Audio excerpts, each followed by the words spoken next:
Aujourd'hui, un peu partout dans le monde, il y a une guerre, une identité contre une autre, une prise de domination, du sang, de la propagande et des déportations, une guerre dont les puissants sont les faibles, et les faibles sont les puissants. Difficile de comprendre ces enjeux, ces ampleurs, et même ces stratégies, laissez-moi vous la raconter.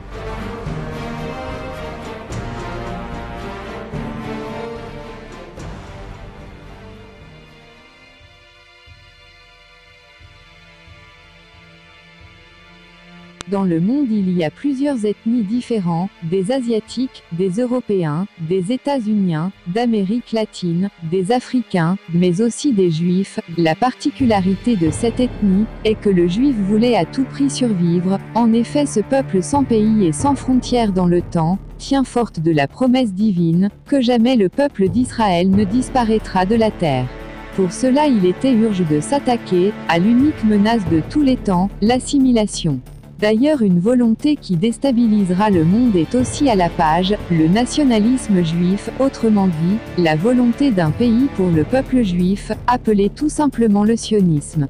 Ce peuple qui acquiert, à force de travail et de solidarité dans sa communauté, plusieurs structures juives différentes comme l'Agence juive. Après la Seconde Guerre mondiale, qui se jouait principalement d'un conflit opposant le sionisme capitaliste contre le national d'usure du travail, s'est installé dû à la victoire en 1945, un sionisme intégral dans tous les pays vaincus. Aux États-Unis, en Europe ainsi qu'en Russie, un sionisme acharné est mis en place dans tous les partis politiques. C'est aussi après la Seconde Guerre mondiale en 1947 qu'un pays, celui de la réussite du sionisme, va naître. C'est ici sur ce pays autrefois appelé la Palestine mais qui reste encore dans le cœur de beaucoup de personnes, désormais s'appelle Israël. Israël, un pays qui a une ambition très grosse, très forte, celui d'être la plus grande puissance mondiale. Voici comment se déroule la plus grande mascarade du monde, un monde de manipulateurs et de manipulés.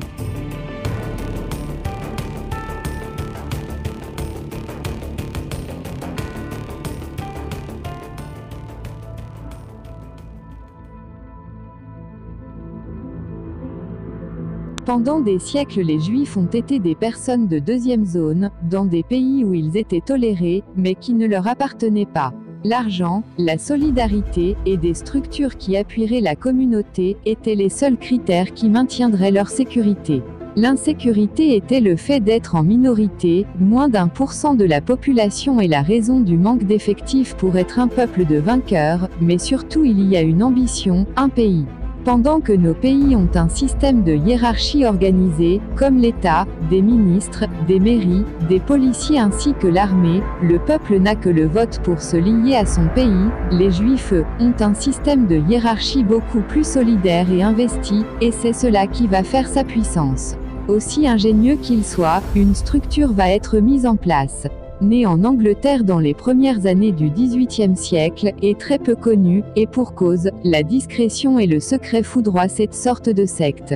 La franc-maçonnerie, officiellement d'origine protestante mais concrètement d'origine et d'action juif. Mise en parallèle de la société, elle tente de recruter des personnes, qui sans être de confession juive, les maintient dans un objectif bien précis. Une société qui ne voit ni race ni religion serait le seul moyen pour que le juif ait sa place. 1789 était l'accomplissement de la première étape. Le Christ et le roi ne doivent plus diriger la France. Sera succédé par une émancipation des juifs et en 1905 un État laïque. À partir de là, tout en crescendo, des juifs vont réussir à accomplir un travail qui changera la face du monde à jamais.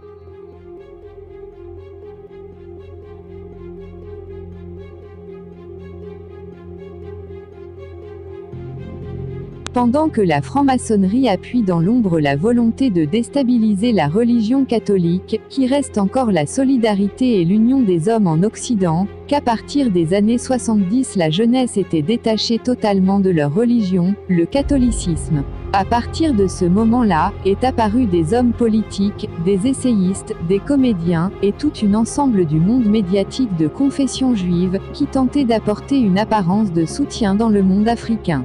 Des stars chantent pour l'Afrique, mais surtout le plan qui a été mis en place, par les personnes au-dessus, l'immigration vers l'Europe serait un accueil charitable pour des personnes du Maghreb et du Centrafrique. Alors que les médias travaillaient, dans ces années-là, sur le rêve américain, des musiques, des films ou des séries, le style vestimentaire, l'Amérique devait être l'idole des Européens qui auraient définitivement perdu leur sens nationaliste et l'amour de leur pays. C'est là au milieu des années 70 qu'un groupe de Juifs a mis en place une opération de remplacement de population.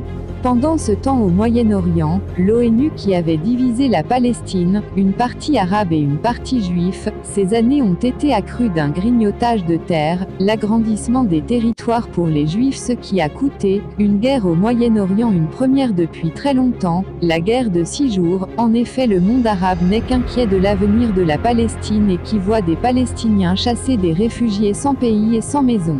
Elle aurait éclaté à la suite du blocus du détroit de Tiran aux navires israéliens par l'Égypte le 23 mai 1967. La guerre des 6 jours s'est déroulée du lundi 5 au samedi 10 juin 1967 et opposa Israël à l'Égypte, la Jordanie et la Syrie. C'est par la suite qu'Israël agrandira son territoire, et des réfugiés palestiniens iront vivre au Liban, en Jordanie et en Syrie. Mais surtout avant la guerre de 6 jours décrétée par l'ONU en 1948, 750 000 à 800 000 Palestiniens prennent la route de l'exil. Des camps de réfugiés sont construits en urgence en Cisjordanie, dans la bande de Gaza. Une agence de l'ONU chargée de l'assistance aux réfugiés est créée, l'UNRWA. Il est évident que le vote de l'ONU qui s'est déroulé pour diviser la Palestine, et l'armement d'Israël ont été encouragés par des Juifs d'Europe et des États-Unis placés dans la politique, et les médias ont influencé et manipulé les non-juifs du monde occidental, de façon à agir dans leur intérêt.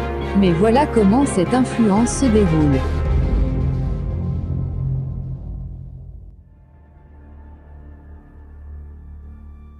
L'enjeu est de pouvoir maintenir des médias de son côté, de son idéal politique. Il fallait que ces Juifs prennent des postes importants dans les médias, des animateurs, des rédacteurs, des réalisateurs. Tout était bon pour avoir de l'influence, et pour passer inaperçu. Le génie du peuple juif est d'avoir présenté le problème juif sous son seul aspect religieux. Selon des Juifs, ceux des médias, il y aurait des Français de confession juive, tout comme il y aurait des Français de religion catholique, mais par contre en ce qui concerne la légitimité de la Palestine, serait que les Juifs sont originaires de là-bas, une contradiction qui commence à se faire ressentir. Après la victoire juive de 1945, l'antiracisme, le multiculturalisme et le métissage sont devenus les valeurs fondatrices de la société occidentale sous influence juive. Le français, ce blanc chrétien et latin, ne doit plus voir le français comme tel. Il y aurait désormais des Français divers dans un pays multiethnique. Beaucoup de Français ont accepté cette fausse utopie, le reste sont vivement traités de racistes. Pourtant ce groupe de Juifs continue leur travail. Le plan, un grand Israël, une première puissance mondiale, et des pays y seront soumis. Comme les États-Unis et l'Europe, voici le plan qui s'est mis en place. 2006. Alors que les Français ont voté en faveur du non, les frontières ont tout de même été enlevées, et ceci dans toute l'Union européenne, pendant qu'un travail sur l'immigration massive est mis en place. Ces nouveaux immigrés peuvent se déplacer librement dans chaque pays, ce qui facilite le grand remplacement. Des sionistes qui veulent une Europe composée de métis. En effet, les autochtones sont vivement conseillés à se métisser, les médias en jouent un rôle principal. Et si les lois seraient décidées par Israël? Simple démonstration, l'influence d'Israël et des Juifs aux États-Unis est très loin d'être un fantasme. L'influence de l'AIPAC est une preuve indéniable, mais aussi qu'Israël disposerait de centaines de milliers de Sayanim, des hommes de confession juive souvent liés au Bina Ivrit, des francs-maçons uniquement composés de Juifs, qui seraient des hommes politiques du monde médiatique et d'autres branches de responsabilité en France et dans les pays occidentaux, qui en réalité travaillerait pour les intérêts israéliens. Pour faciliter l'agrandissement d'une politique commune, le TAFTA et le TISA soumet l'Europe aux lois des États-Unis, lui-même influencé par Israël. Le réseau franc-maçon influencerait la musique, l'art, les films, qui influencent la vision du multiculturalisme et de l'antinationalisme. Un réseau est mis en place. La destruction des nations libres, dirigée par les autochtones, est désormais terminée. Pour appuyer la démonstration d'Israël, qui influencerait le monde, voici une nouvelle information. En août 2017, les autorités libyennes ont arrêté un dirigeant de l'ISIS, alias Daesh, alias État islamique, qui a avoué être un officier israélien du Mossad.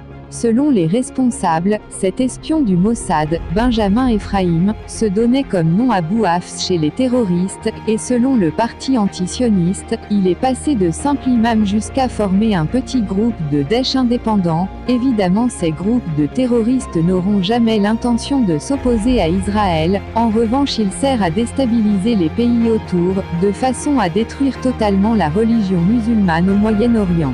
En parallèle, Jens Stoltenberg, secrétaire général de l'OTAN, a indiqué que l'Alliance Atlantique allait très prochainement déployer en Syrie des avions de détection et de commandement aéroportés à Wax pour, selon lui, soutenir la coalition des pays membres de l'OTAN luttant contre Daesh.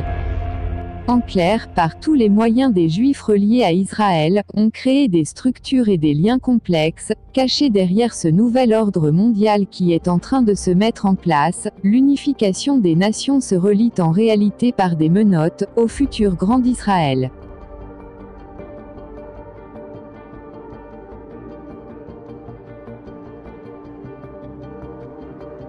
Depuis tout temps, des civilisations ont tenté de dominer le monde, mais la particularité de cette prise de domination est qu'elle agit indirectement et de façon cachée. Le mensonge, le leurre, tout est bon pour que la plupart des gens ne se rendent compte de rien. Mais tous les événements, les printemps arabes, les guerres, la parution des organisations armées terroristes qui ont touché des pays comme la Tunisie, l'Égypte, l'Irak et la Syrie, ne sont pas le fruit du hasard. Ces événements devraient être compris en lien avec le plan sioniste pour le Moyen-Orient, plan Odidi non, paru en février 1982 dans la revue Kivonim, publiée par l'Organisation sioniste mondiale, basée à Jérusalem. Qui peut encore douter d'un complot mondial qu'un groupe de Juifs agit en faveur d'Israël?